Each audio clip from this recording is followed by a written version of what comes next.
وادي السلام.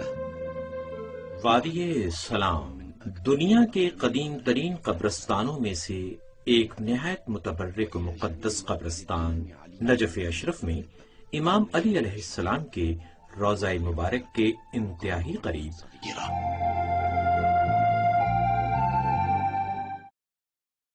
آپ کو زمین کا ایک خالی قطعہ نظر آئے گا. شروع میں آپ اسے زمین کا ایک خالی حصہ ہی سمجھیں گے. ممکن ہے کہ آپ کسی سے زمین کے اس خالی ٹکڑے کے بارے میں سوال کریں اور وہ کوئی تسلی بخش جواب نہ دے سکے. اس لیے نہیں کہ قبرستان کی اس خالی زمین کے حصے پر کوئی قبر نہیں ہے، یا پھر یہ کہ بہت قدیم قبروں میں سے ایک قبر پائی جاتی تھی کہ اب اس کے آثار تک مٹ چکے ہیں، کیونکہ اب یہاں پر کوئی ایسی علامت نہیں پائی جاتی کہ صاحب قبر کی شناخت ہو سکے. یہ سب کچھ جاننے کے بعد آپ کے ذہن میں یقیناً اس وقت بہت سے مزید سوالات جنم لے سکتے ہیں. جب آپ پر یہ انکشاف ہوگا کہ عراق کے ماضی کا صدامی نظام نہیں چاہتا تھا کہ صاحب قبر سے کوئی واقف ہو. بات یہیں پر ختم نہیں ہوتی، بلکہ جب آپ زمین کھودیں گے تو آپ کو قبر خالی ملے گی. قبر میں کسی جسد کا کوئی نشان تک نہیں ملے گا، جو ہر مسلمان کے لیے حیرت اور انتہائی افسوس کا مقام ہے.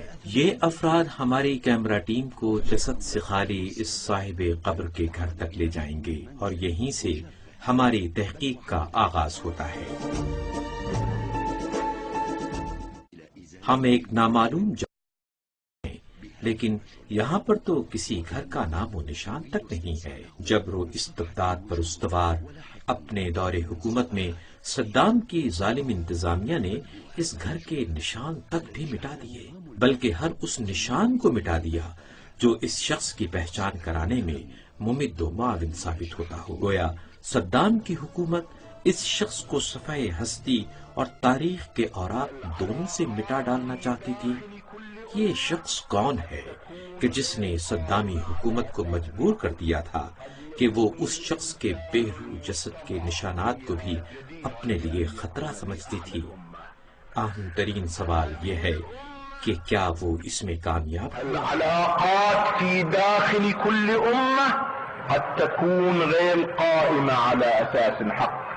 قد يكون الإنسان المستضعف فيها جديرا بأن يكون في أعلى الأمة. هذه الأمة تعاد فيها العلاقات إلى نصابها الحق. هذا هو الشيء الذي سماه القرآن الكريم بيوم التغابن. يحصل التغابن عن طريق اجتماع المجموعة، ثم كل إنسان كان مغبونا في موقعه في الأمة، في وجوده في الأمة، بقدر ما كان مغبونا في موقعه في الأمة يأخذ حقه يوم لا كلمة إلا للحق. وكأن الرجل يتكلم عن نفسه. یوں محسوس ہو رہا ہے کہ یہ عظیم المرتبت شخصیت خود اپنی داستان بیان کر رہے ہیں. 4 اپریل 1980 کو صدام حسین نے تحریک اسلامی عراق کے سربراہ اور بانی مرجع دین حضرت آیت اللہ العظمی سید محمد باقر الصدر کے پھانسی کے حکم نامے پر دستخط کر دیے.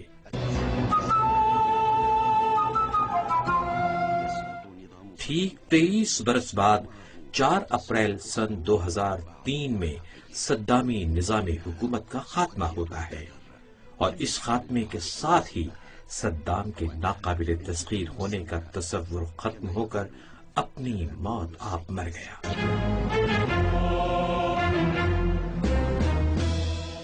4 اپریل 1980 کو وقت ہنس رہا تھا یا کوئی آسمانی انتقام کی بازگشت فضا میں معلق ہو گئی تھی، جیسا کہ شہید صدر کے شاگردوں کا خیال ہے.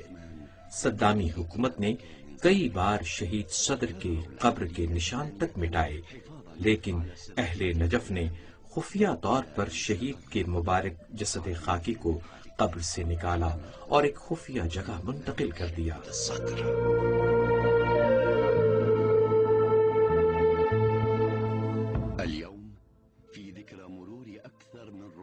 اور قبر کو پوشیدہ رکھنے کے لیے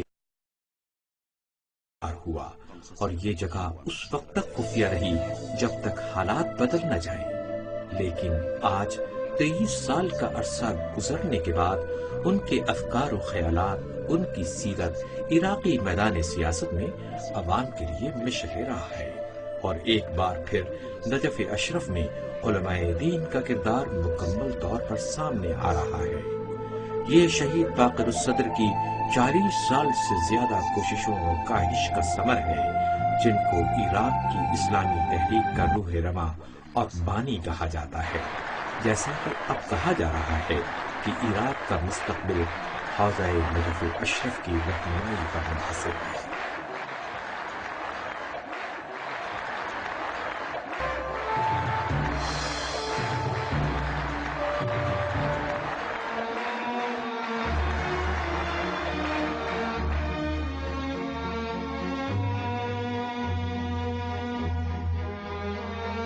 جبل عامل 13ویں صدی عیسوی میں اہل تشیع کے اہم ترین دینی مراکز میں سے ایک۔ یہاں عراق کے اسلامی تحریک کے بانی شہید صدر کے آباء و اجداد نے زندگی بسر کی۔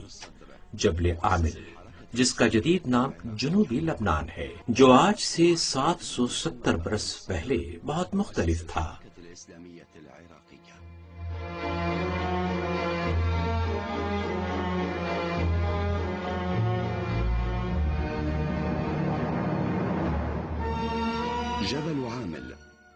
جبل عامل اس وقت شیعہ اثنا عشری کی فقہی درسگاہوں میں سے ایک اہم ترین درسگاہ شمار ہوتی تھی۔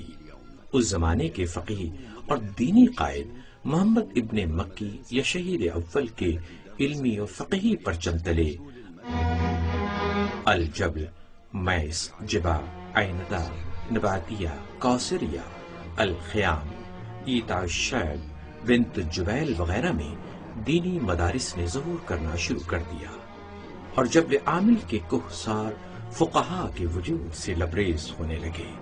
ان میں سب سے بڑا علمی خاندان سید شرف الدین کا خاندان سمجھا جاتا تھا، جنہوں نے اپنے فقہی افکار جنوبی لبنان کے قریہ قریہ تک پھیلا دیے تھے۔ ان تمام قریوں میں سب سے نمایاں حیثیت جبا اور شہور کو حاصل۔ شہید اول کے حوزہ علمیہ نے انتہائی تیز رفتاری کے ساتھ علماء کی کثیر تعداد پیدا کی۔ میری تحقیق کے مطابق کم از کم 40 کے قریب شہید اول کے تربیت یافتہ جید علماء صرف جبل عامل میں موجود تھے، جنہوں نے جبل عامل میں ایک نئی روح پھونک دی اور 2 صدیوں تک یک کے بعد دیگرے متعدد علمی مراکز کی بنیاد ڈالی۔ 768 میں شہید اول کی شہادت سے لے کر 995 میں شہید ثانی کی شہادت تک تقریباً ان 2 صدیوں میں جبل عامل شیعہ دنیا کے فعال ترین علمی مراکز میں سے ایک تھا۔ محترم آل صدی وطن جبا ہے۔ جبل عامل میں شیعہ خاندانوں کے ساتھ بادشاہت وقت کی طرف سے ظلم و ستم کے بعد بہت سے خاندانوں نے ہجرت کی، جن میں سے ایک سید شرف الدین کا خاندان بھی تھا۔ آل صدر سید شرف الدین کے خاندان ہی سے تعلق رکھتے تھے۔ ان کا سلسلہ نسب پیغمبر اسلام حضرت محمد مصطفیٰ صلی اللہ علیہ وآلہ وسلم کے نواسے حضرت امام حسین علیہ السلام کے سلسلے کے 7ویں امام حضرت موسیٰ بن جعفر الکاظم علیہ السلام سے جا ملتا ہے۔ آل صدر کے آباء و اجداد یعنی آل شرف الدین علمی طور پر مشہور و معروف خاندان سمجھا جاتا ہے، جن کے صدیوں تک حوزات سے فارغ التحصیل فقہا و مجتہدین لبنان سے مکۃ المکرمہ، مکۃ المکرمہ سے اصفہان، مشہد مقدس، کربلا اور قاہرہ تک پھیلے ہوئے ہیں۔ غور طلب بات یہ ہے کہ یہ خاندان اخباریوں کے مقابلے میں اصولی طرز فکر کے طور پر جانے پہچانے جاتے ہیں، اور اصولی طرز فکر ولایت فقیہ کی اساس اور بنیاد ہے، جبکہ اخباری صرف اور صرف روایات کی سطحی معنی تک محدود رہنے کے علاوہ عصر غیبت امام زمانہ میں اجتماعی اور سیاسی اقدامات کے سخت مخالف تھے۔ 1699 میں احمد بادشاہ الجزائر کا فتنہ برپا ہوا اور خاص کر یہ فتنہ شہور اور جبل عامل میں تباہی پھیلا گیا، اور اسی فتنے میں سید صالح یعنی باقر الصدر کے تیسری پشت کے دادا سید صالح کے فرزند حبت اللہ شہید ہوئے۔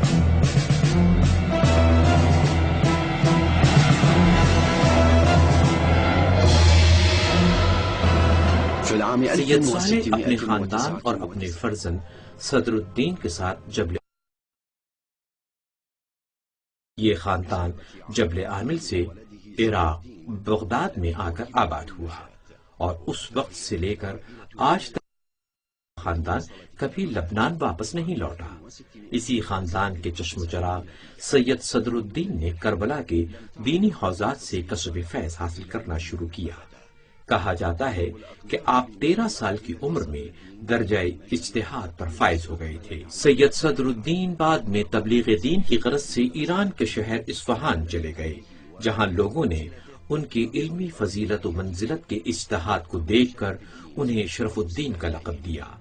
اسی دن سے یہ خاندان آل شرف الدین اور آل صدر سے معروف ہوا۔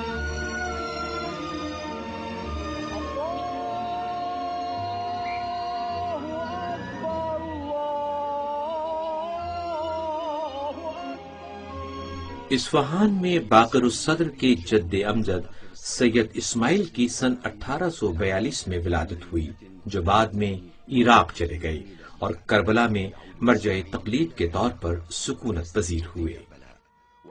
سید اسماعیل نے برطانوی استعمار کے خلاف عوامی قیام یعنی ثورۃ العشرین کی قیام۔ سن 1891 میں سید اسماعیل کے ہاں ایک فرزند کی ولادت ہوئی، جس کا نام حیدر صدر الدین رکھا گیا۔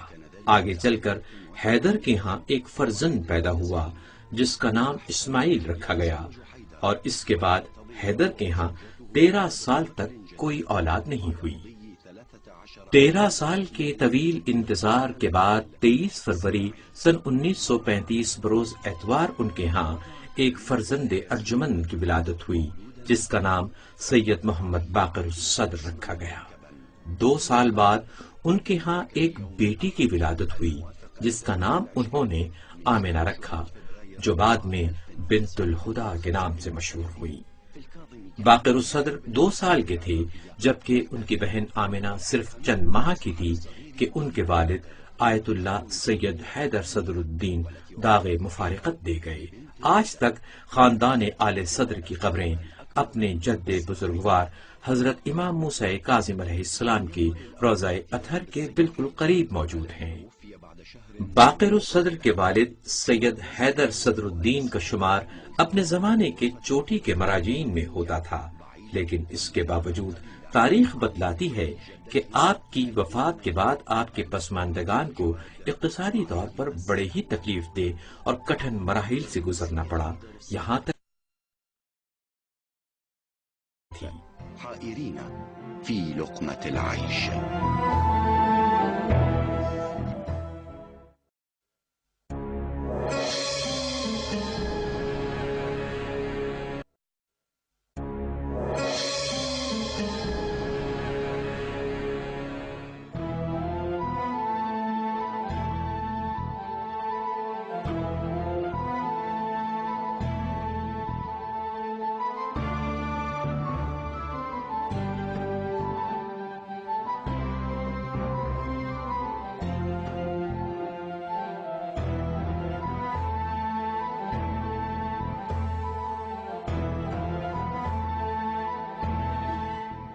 کاظمیہ۔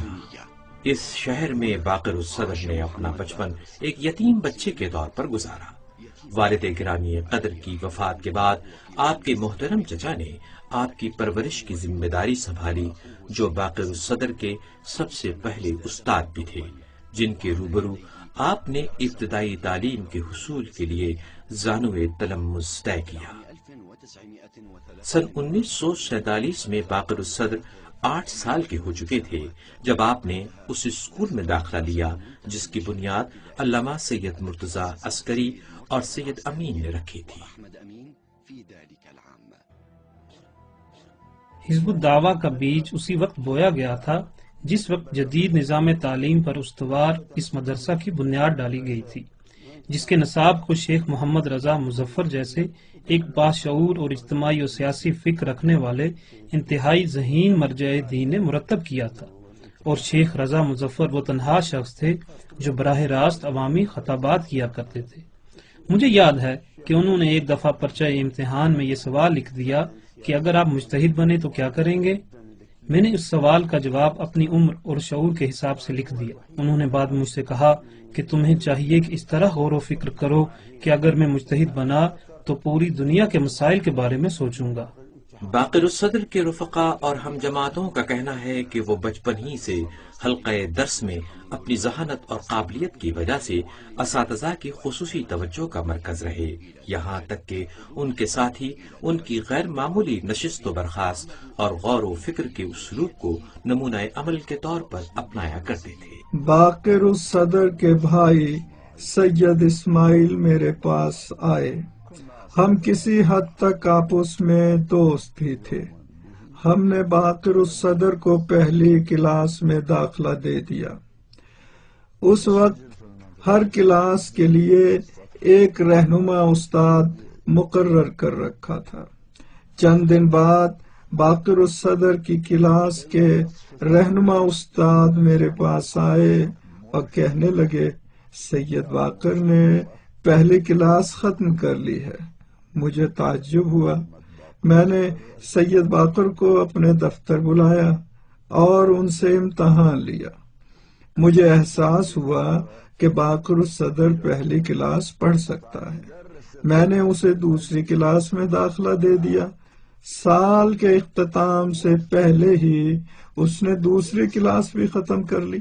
اس طرح وہ 2 سالوں میں 4 کلاسیں ختم کر گئے۔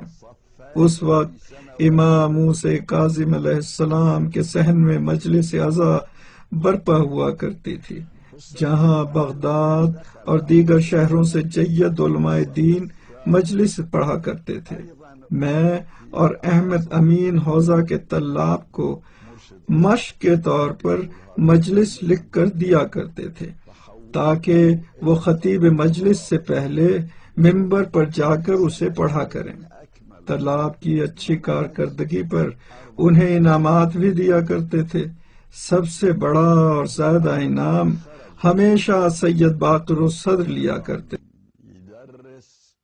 اسی زمانے میں نجف اشرف بائیں بازو اور کمیونسٹ افکار و نظریات کی آماجگاہ بن چکا تھا۔ توجہ طلب بات یہ تھی کہ سید صدر عالم جوانی میں ہی مارکسزم اور بہت سی دیگر فلسفی مکاتب سے مکمل طور پر واقف تھے، جیسا کہ ان کے اساتذہ کا کہنا ہے کہ سید صدر اس وقت ان سے مارکسزم کے بارے میں کتابیں لیا کرتے تھے۔ وہ کہتے ہیں کہ مجھے شک ہوا کہ کیا باقر الصدر ان کتابوں کو سمجھتا بھی ہے، سو میں نے ان سے ایک ایسا سوال کر ڈالا کہ میں سمجھ سکوں کہ حقیقت میں یہ کتابیں ان کی سمجھ میں آ بھی رہی ہیں یا نہیں، جس کے جواب میں سید باقر نے مارکسزم کے طول و عرض اور گہرائیوں کو اس انداز میں بیان کیا کہ بہت سے ایسے سوالات اور شبہات جو میری سمجھ میں نہیں آ رہے تھے، وہ نکات بھی میری سمجھ میں آ گئے۔ شہید صدر کی ابتدائی تالیفات میں سے ایک أقدم الكتب المنشورة للصدر هو كتاب فدق تاریخ کے اوراق میں ہے، جو 1955 میں منظر عام پر آئی، لیکن سید کے شاگردوں کا کہنا ہے کہ انہوں نے یہ کتاب 1945 میں لکھی تھی۔ اس وقت ان کی عمر 11 سال تھی۔ اگر ہم اس روایت کو مان لیں تو سید نے 11 سال کی عمر میں مسلمانوں کی تاریخ میں دین اور سیاست کے باہمی اختلاط کے اہم ترین موضوع پر بحث و گفتگو کی ہے۔ جیسا کہ آپ نے ایک مثال پیش کی ہے، کتاب فدق اپنا ثانی نہیں رکھتی۔ یہ حجم کے اعتبار سے بہت چھوٹی اور معنی کے اعتبار سے بہت عمیق اور اپنے موضوع میں بہت بے مثال کتاب ہے۔ سید صدر کی یہ کتاب ان کی قابلیت اور صلاحیت پر سینکڑوں دلیلوں کے برابر ہے۔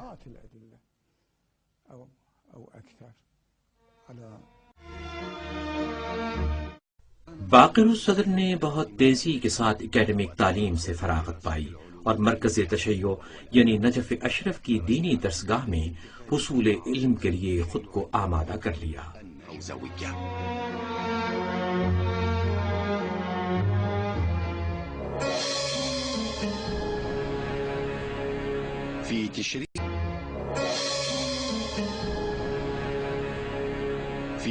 سن 1946 سید ابو الحسن اصفہانی کی رحلت کا سال ہے۔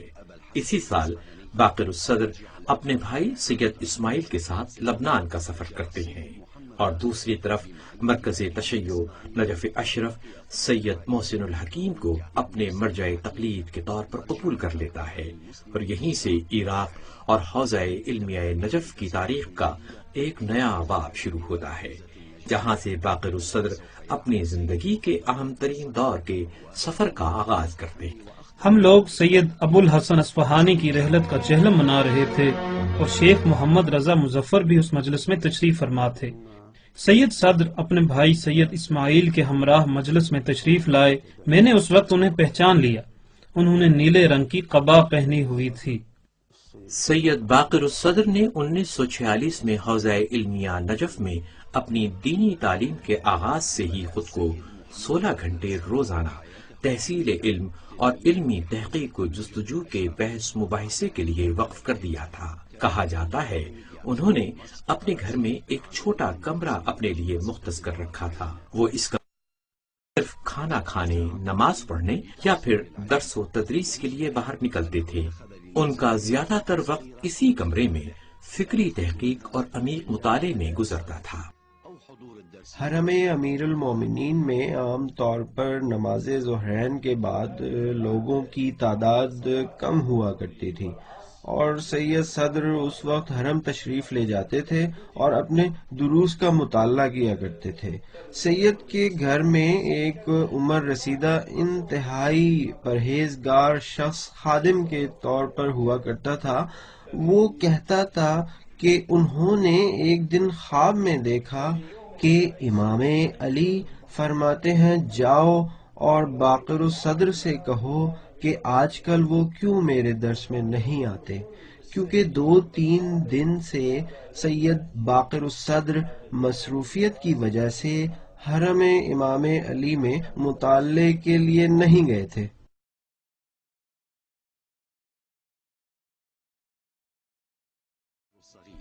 کم عمری کے باوجود باقر الصدر نے علمی مراحل کو حیرت انگیز تیزی کے ساتھ طے کیا اور میدان فقہ کے تمام اطراف پر اپنا سکہ جما لیا۔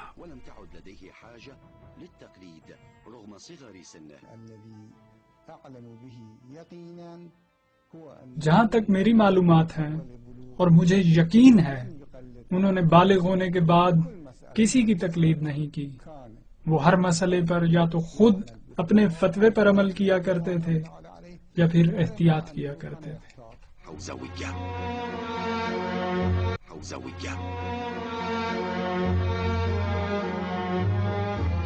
باقر الصدر نے حوزوی علوم کے مقدمات جیسے لمع اور کفایہ وغیرہ کو حوزہ علمیہ نجف کے فضلاء جیسے شیخ محمد تقی جواہری، سید باقر شخص احسائی سے کسب فیض کیا۔ اس زمانے میں باقر الصدر کے اسلوب تعلیم پر بہت سارے سوالیہ نشان لگائے جاتے تھے۔ اسی زمانے میں حوزے میں رائج نظام تعلیم میں طالب علم استاد کے ہاں کئی بار حاضر ہو کر عام فہم کتاب سے پڑھنا شروع کرتا تھا، یہاں تک کہ وہ گہری اور عمیق کتابوں کے لیے خود کو تیار کرتا تھا۔ لیکن باقر الصدر نے اس نظام تعلیم پر عمل نہیں کیا، بلکہ وہ اپنی ذاتی سوچ، فکر اور خاص طرز تعلیم کو اپنائے رہے۔ انہوں نے بہت ساری کتابوں کی تفہیم کے لیے صرف مطالعے پر اکتفا کیا۔ یہ ان کی قابلیت اور بے مثال ذہانت کا ثبوت ہے۔ سید صدر اسکول میں بھی صرف نظام تعلیم کے تقاضے پورے کرنے کے لیے حاضر ہوا کرتے تھے، ورنہ وہ کتابیں جو اسکول میں پڑھائی جاتی تھیں اکثر انہیں ازبر تھیں۔ حتیٰ کہ معالم الاصول نامی کتاب پڑھنے کے لیے اپنے بھائی سید اسماعیل کے ہاں بھی صرف رائج نظام تعلیم کی پاسداری کی خاطر حاضر ہوا کرتے تھے۔ باقر الصدر درس سے خارج میں داخل ہوئے۔ درس سے خارج یونیورسٹی کے نظام تعلیم کے مطابق پی ایچ ڈی کی طرح سمجھا جا سکتا ہے۔ باقر الصدر کی عمر اس وقت صرف 15 سال تھی جب وہ مختلف مراجع الزام آیت اللہ شیخ محمد رضا آل یاسین، آیت اللہ ابوالقاسم خوئی کے درس خارج میں شرکت کیا کرتے تھے۔ محمد رضا آل یاسین اس وقت جامع نجف اشرف میں فقہ کا درس خارج دیا کرتے تھے اور سید صدر درس خارج میں شرکت کرتے تھے، لیکن ان کی یہ حاضری ایک طالب علم کی طرح کی حاضری نہ تھی، بلکہ وہ حوزوی نظام تعلیم کی پاسداری کی خاطر شرکت کرتے تھے۔ جب حیوان کے جسم سے نجاست کی دوری اور اس سے مربوط فقہی مسائل کا مسئلہ مورد بحث آیا تو شیخ رضا آل یاسین نے اپنے شاگردوں سے کہا کہ وہ اگلے دن اس بحث کے بارے میں اپنی تحقیق اور رائے کا اظہار کریں۔ سب سے پہلے جس شخص نے اس مسئلے پر اپنی تحقیق کو پیش کیا وہ 15 سالہ سید محمد باقر الصدر تھا۔ شیخ محمد رضا انتہائی تعجب سے پوچھنے لگے، یہ کس نے تحریر کیا ہے؟ سید نے جواب دیا، اس بندہ ناچیز نے۔ شیخ فرمانے لگے، تم نے لکھا ہے؟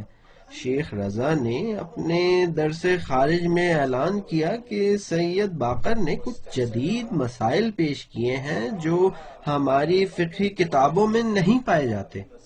باقر الصدر رات کے وقت اپنی ہمسائیگی میں موجود اپنے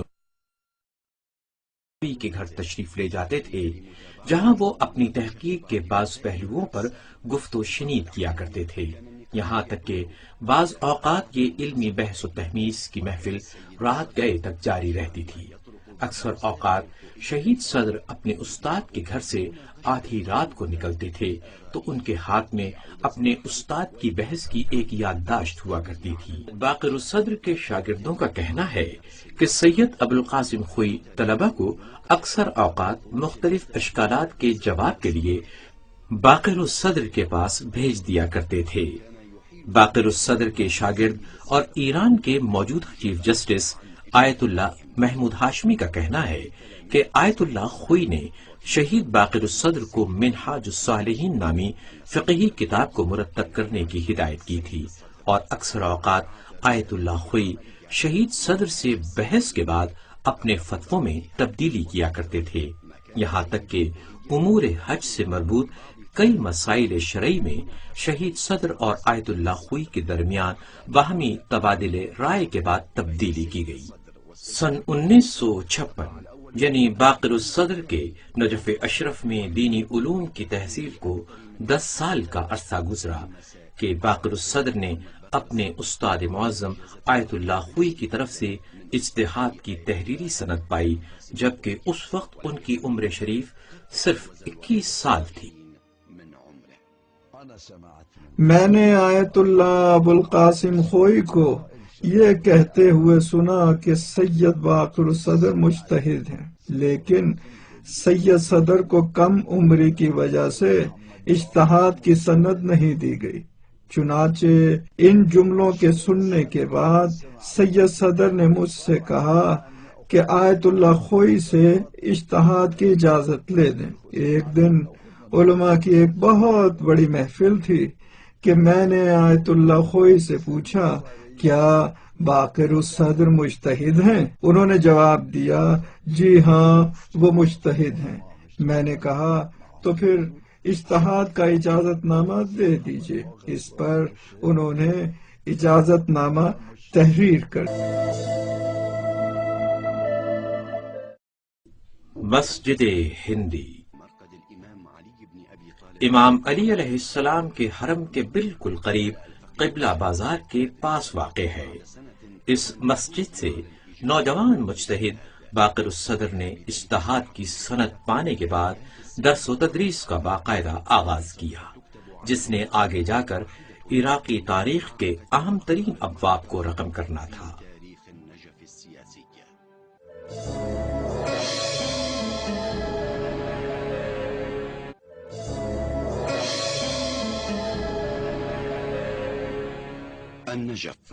نجف اشرف دنیا تشیع کا مرکز۔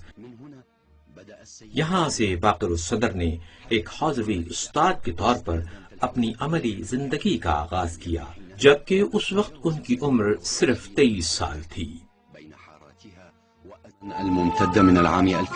عراق میں 1920 میں مختلف مراجع دین شیخ ابو الحسن اصفہانی مرزا نائینی، شیخ محمد خالصی کی قیادت میں دینی تحریک کے ذریعے اس وقت کے استعمار برطانیہ کو عراق کی سرزمین سے نکال باہر کیا اور ملک کی باغ ڈور ملک فیصل کے حوالے کر دی۔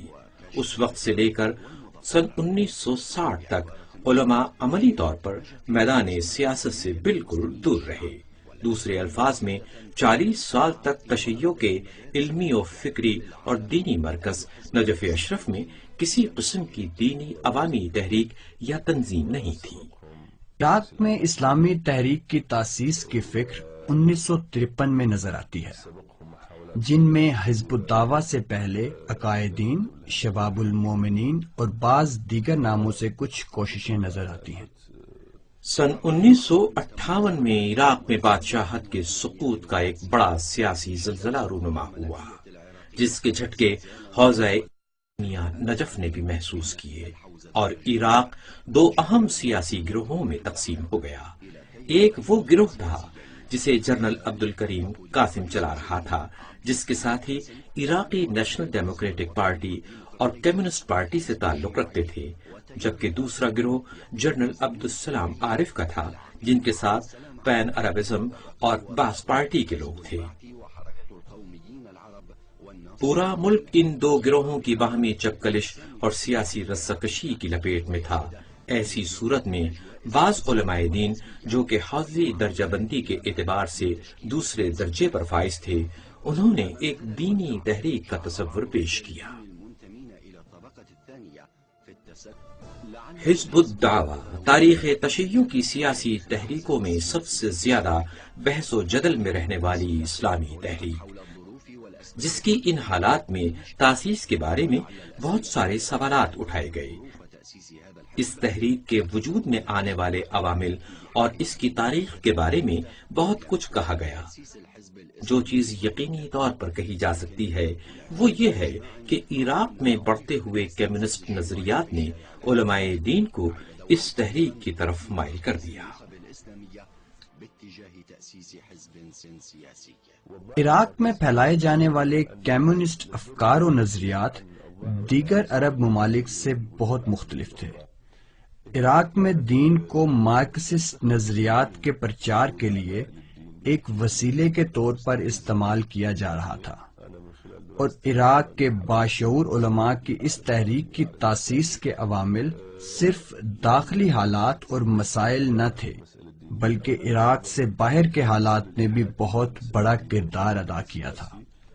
قاہرہ، اخوان المسلمین کے لیڈر حسن بنا اور شہید قطب کی جائے پیدائش۔ اخوان المسلمین کی تحریک کے تجربات نے عراقی شیعوں کو اجتماعی حرکت ایجاد کرنے میں مددگار عامل کا کردار ادا کیا، اس فرق کے ساتھ کہ عراق کی اسلامی تحریک نے اخوان المسلمین کی صرف عملی روش کو اپنایا۔ اخوان المسلمین سے کسی حد تک متاثر ہونے کی وجوہات نجف اشرف کے تربیت یافتہ وہ افراد تھے جیسے سید جمال الدین افغانی، جو قاہرہ میں اس تحریک کے قائدین کے طور پر فعال نظر آتے تھے۔ یہی وجہ ہے کہ سید قطب اور حسن بنا کی کتابیں نجف اشرف کے علماء کی نئی نسل کی توجہ اپنی طرف کھینچنے میں کامیاب رہیں۔ ہمارے خیال میں یہاں عربوں کا یہ مشہور قول کسی حد تک سچائی سے قریب نظر آتا ہے کہ قاہرہ لکھتا ہے، بیروت چھاپتا ہے اور عراق مطالعہ کرتا ہے۔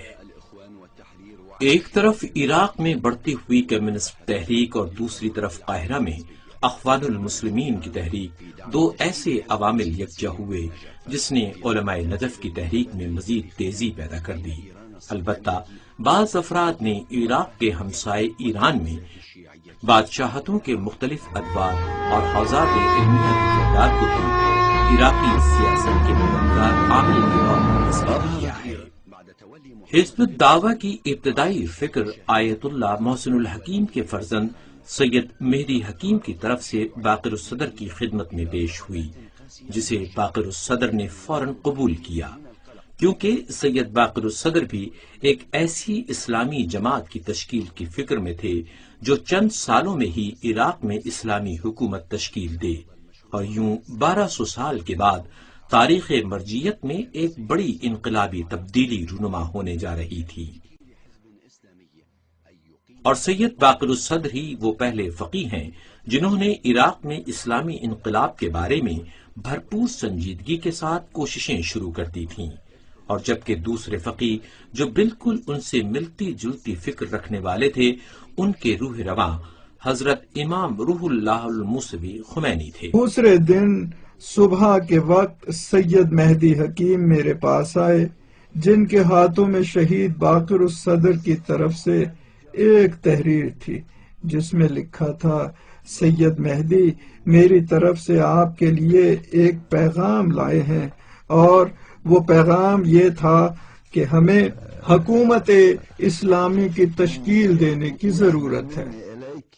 اسلامی تحریک کی تشکیل کے لیے پہلا جلسہ نجف اشرف میں باقر الصدر کے گھر پر منعقد ہوا، اور آہستہ آہستہ یہ جلسے اور اس کے شرکاء کی تعداد میں اضافہ ہوتا چلا گیا۔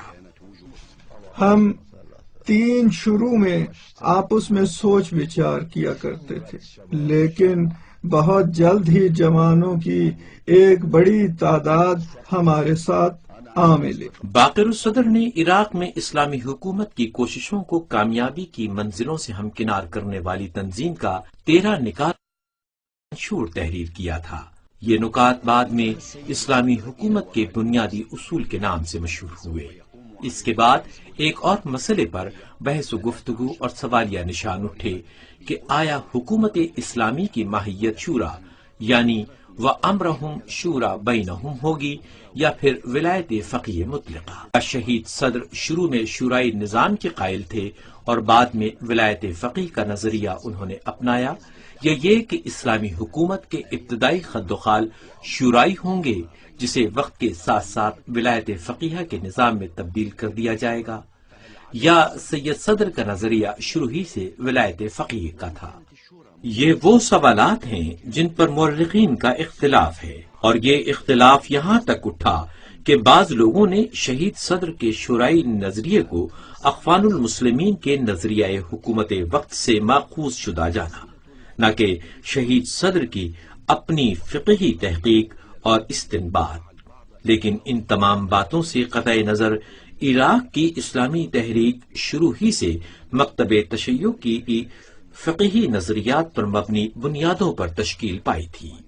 شہید صدر نے شروع میں ڈکٹیٹرشپ کے خوف سے شورا کا نظریہ پیش کیا تھا، لیکن بعد میں انہوں نے فرمایا کہ حاکم شرع مجلس فقہا کی آراء میں سے حکومتی ضرورتوں کو پیش نظر رکھ کر مناسب رائے کو اختیار کرے گا۔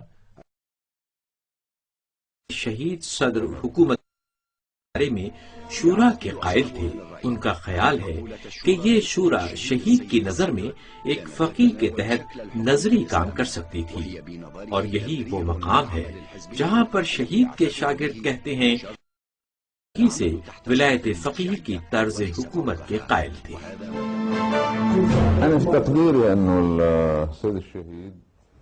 شہید صدر نے اپنی زندگی کے تمام مراحل میں ولایت فقیہ کو نظام حکومت اسلامی میں شورا پر فوقیت دی ہے۔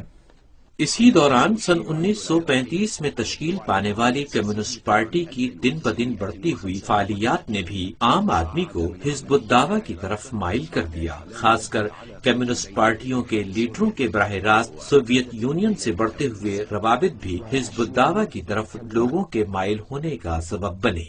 کمیونسٹوں نے اس وقت دین کے ساتھ کھلی جنگ چھیڑ رکھی تھی۔ کتابیں انتہائی کم قیمت پر نجف اشرف میں فروخت کی جا رہی تھی۔ ڈیالوٹک میٹریلزم نظریات پر مشتمل کتابیں خالد بغداش نامی کمیونسٹ مفت بانٹتا پھر رہا تھا۔ ان کتابوں میں دین کے خلاف باتیں ہوتی تھی اور دین کو قوموں کو افیون کے طور پر پیش کیا گیا تھا۔ پہلی بار نجف کی مساجد میں روزہ امام علی علیہ السلام کا مذاق اڑایا جا رہا تھا۔ افسوسناک پہلو یہ ہے کہ بہت سے خطیب اور ذاکر بھی ممبر حسینی پر کمیونزم کو دنیا کے تمام نظاموں سے بہتر نظام کے طور پر پہچانواتے تھے۔ سید باقر الصدر نے ایک بار پھر خود کو سیاسی بحث و جدل کے بعد فکری بحث و جدل کے محاذ پر پایا۔ فلسفاتنا اقتصادنا سید باقر الصدر کی مشہور ترین کتابوں میں سے 2 کتابیں تمام اطراف سے اپنی متحرک فعالیت کا آغاز کیا اور ان فعالیات کی سرپرستی حوزہ علمیہ اور حوزے کی سرپرست شخصیت دنیا شیعت کے مرجع تقلید آیت اللہ سید محسن الحکیم کر رہے تھے۔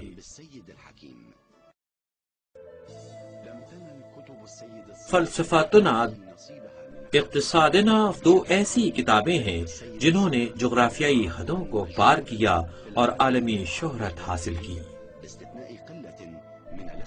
1987 میں جاولڈیون نے کچھ مقالات اقتصادنا کے بارے میں لکھے اور یہاں سے ان کتابوں کی انگلش اور فرانسیسی میں بھی ترجمے ہوئے، اور ایک جرمن مؤلف نے بھی اس کا ترجمہ کیا ہے، اور اسی طرح ایک اور جرمن مفکر نے باقر الصدر کے بارے میں مقالات تحریر کیے ہیں۔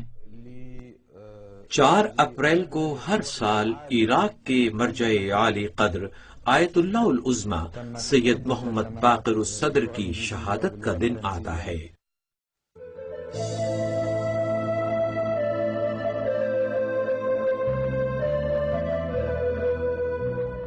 اور یہ دن عراق اور عراق سے باہر لاکھوں انسانوں کو غم و اندوہ کے سمندر میں غوطہ زن کر دیتا ہے۔ دنیا بھر میں کروڑوں انقلابی افراد کے لیے انہوں نے فکر و عمل کے جو رہنما خطوط کھینچے تھے، اب وہ ایک طاقتور عامل کے طور پر کار فرما نظر آتے ہیں۔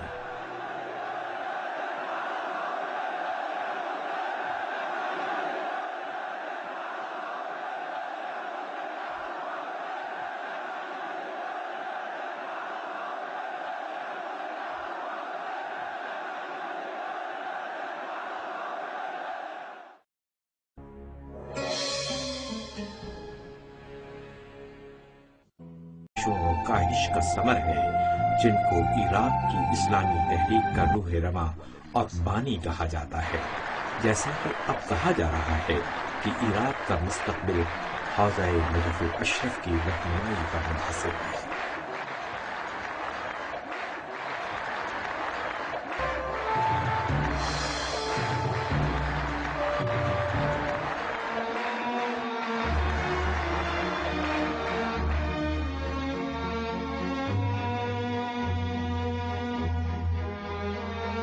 جبل عامل 13ویں صدی عیسوی میں اہل تشیع کے اہم ترین دینی مراکز میں سے ایک۔ یہاں عراق کے اسلامی تحریک کے بانی شہید صدر کے آباء و اجداد نے زندگی بسر کی۔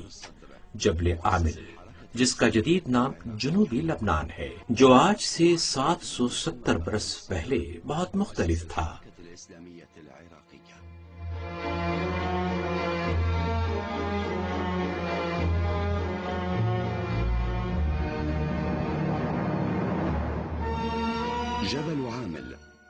جبل عامل اس وقت شیعہ اثنی عشری کی فقہی درسگاہوں میں سے ایک اہم ترین درسگاہ شمار ہوتی تھی۔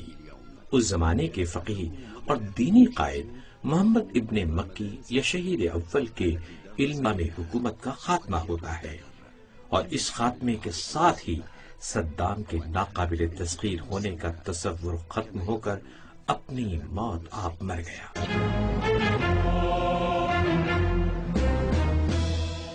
4 اپریل 1980 کو وقت ہنس رہا تھا، یا کوئی آسمانی انتقام کی بازگشت فضا میں معلق ہو گئی تھی، جیسا کہ شہید صدر کے شاگردوں کا خیال ہے۔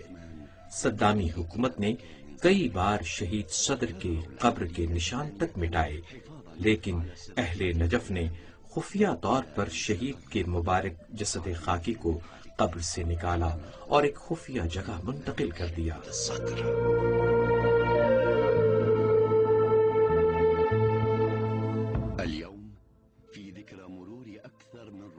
اور قبر کو پوشیدہ رکھنے کے لیے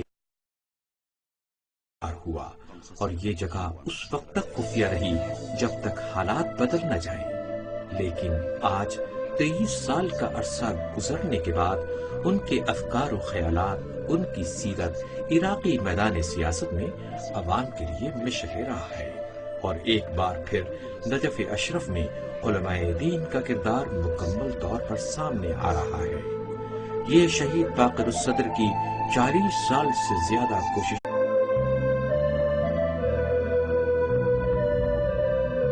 وادی السلام، وادی سلام دنیا کے قدیم ترین قبرستانوں میں سے ایک نہایت متبرک و مقدس قبرستان نجف اشرف میں امام علی علیہ السلام کے روضہ مبارک کے انتہائی قریب۔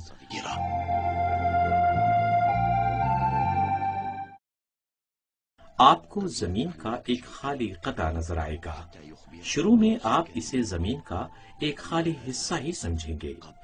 ممکن ہے کہ آپ کسی سے زمین کے اس خالی ٹکڑے کے بارے میں سوال کریں اور وہ کوئی تسلی بخش جواب نہ دے سکے، اس لیے نہیں کہ قبرستان کی اس خالی زمین کے حصے پر کوئی قبر نہیں ہے، یا پھر یہ کہ بہت قدیم قبروں میں سے ایک قبر پائی جاتی تھی کہ اب اس کے آثار تک مٹ چکے ہیں، کیونکہ اب یہاں پر کوئی ایسی علامت نہیں پائی جاتی کہ صاحب قبر کی شناخت ہو سکے۔ یہ سب کچھ جاننے کے بعد آپ کے ذہن میں یقیناً اس وقت بہت سے مزید سوالات جنم لے سکتے ہیں۔ جب آپ پر یہ انکشاف ہوگا کہ عراق کے ماضی کا صدامی نظام نہیں چاہتا تھا کہ صاحب قبر سے کوئی واقف ہو۔ المستضعف فيها جديرا بأن يكون في أعلى الأمة. هذه الأمة تعاد فيها العلاقات إلى نصابها الحق. هذا هو الشيء الذي سماه القرآن الكريم بيوم التغابن. يحصل التغابن عن طريق اجتماع المجموعة، ثم كل إنسان كان مرهونا في موقعه في الأمة، في وجوده في الأمة، بقدر ما كان مرهونا في موقعه في الأمة يأخذ حقه يوم لا كلمة إلا للحق. وكأن الرجل يتكلم عن نفسه. یوں محسوس ہو رہا ہے کہ یہ عظیم المرتبت شخصیت خود اپنی داستان بیان کر رہے ہیں۔ 4 اپریل 1980 کو صدام حسین نے تحریک اسلامی عراق کے سربراہ اور بانی مرجع دین حضرت آیت اللہ العظمی سید محمد باقر الصدر کے پھانسی کے حکم نامے پر دستخط کر دیے۔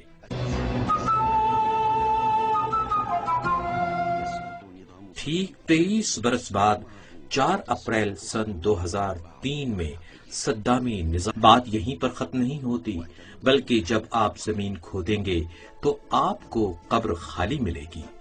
قبر میں کسی جسد کا کوئی نشان تک نہیں ملے گا، جو ہر مسلمان کے لیے حیرت اور انتہائی افسوس کا مقام ہے۔ یہ افراد ہماری کیمرہ ٹیم کو جسد سے خالی اس صاحب قبر کے گھر تک لے جائیں گے، اور یہیں سے ہماری تحقیق کا آغاز ہوتا ہے۔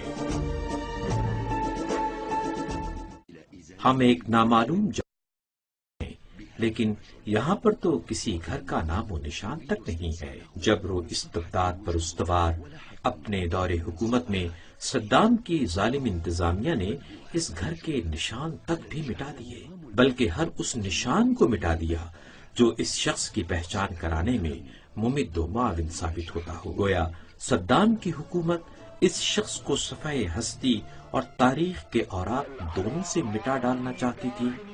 یہ شخص کون ہے کہ جس نے صدامی حکومت کو مجبور کر دیا تھا کہ وہ اس شخص کے بے روح جسد کے نشانات کو بھی اپنے لیے خطرہ سمجھتی تھی؟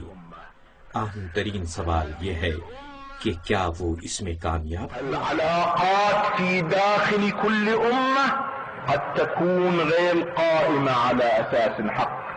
قد يكون الإنسان